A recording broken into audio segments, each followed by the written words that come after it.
Charge on particles of some common salts. What kind of charge we have in the charge present on the common salts?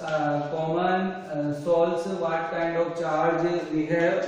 Generally, the negative charged salts are of metallic particles like copper, silver, Au. Metal sulfide salts are also with the negative charged.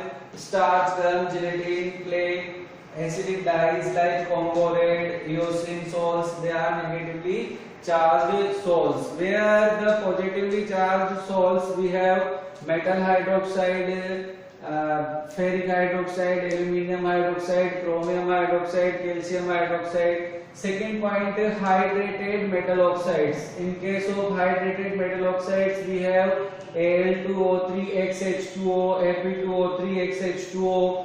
In case of oxides of titanium oxide, we have this. In the last, we have hemoglobin. So there are some examples of the salts which have negative charge and a positive charge on them. Now the question arises that how the charge origins on this colloidal solution. So origin of electric charge on colloidal particles. Our the topic is origin of the charge on the colloidal particles. Origin of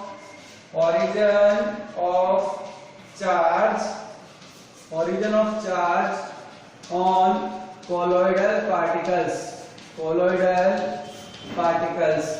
of charge on colloidal particles.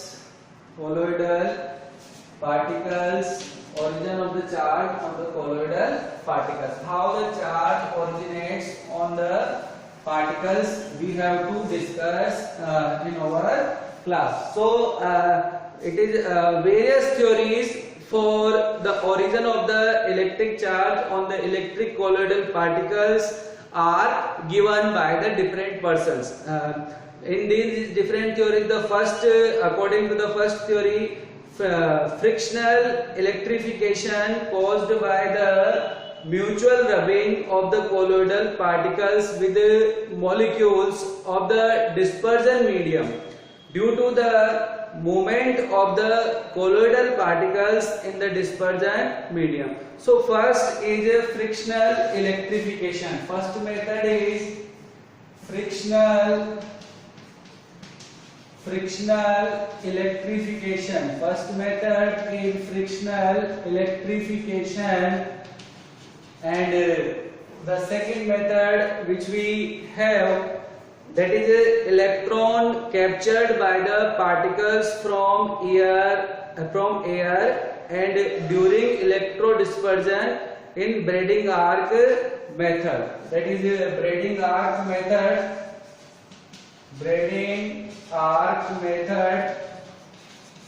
Now in the case of the third method, which we have electron and preferential adsorption of ions from the solution. Preferential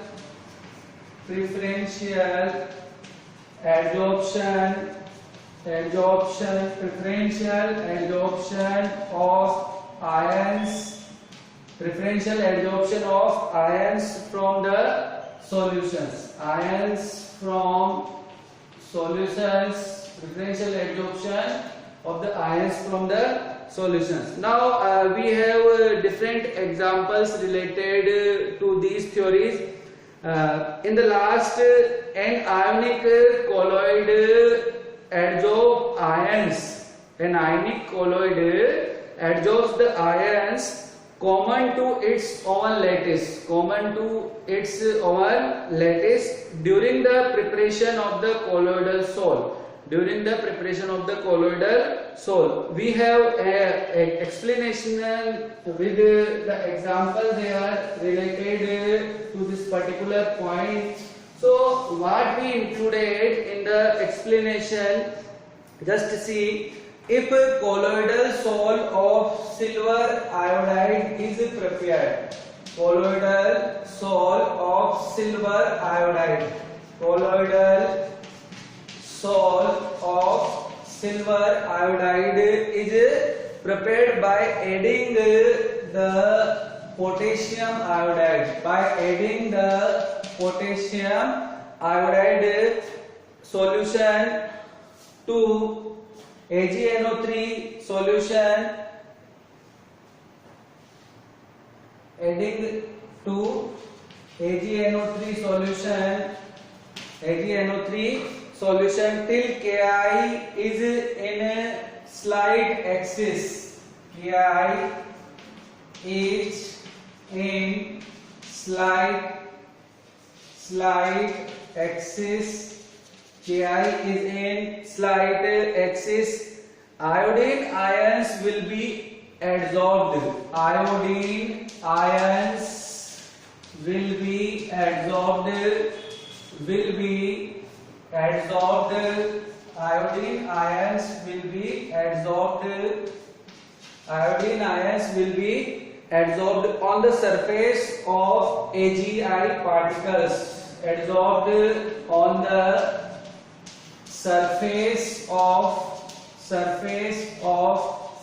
AgI particles.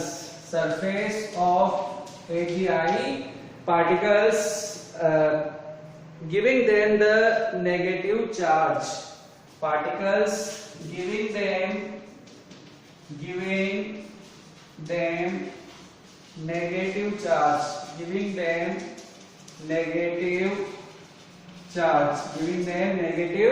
charge. So what kind of condition we have? Silver iodide ions get aggregated on the surface, and we have AgI and negative iodine ions there. That is the negative sol we get. Negative sol we get there in that particular condition. Negative sol we get there in that particular condition. Now on the other hand, if the colloidal salt of silver iodide is prepared by adding the silver nitrate,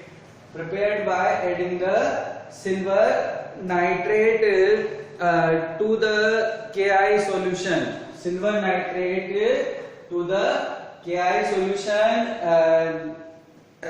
solution till AgNO3 is in slight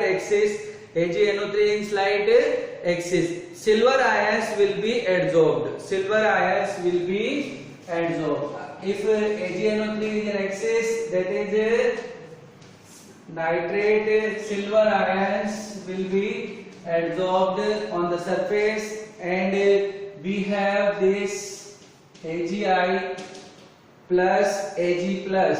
So in the second case we get the positive sol there. We get the positive sol in this condition.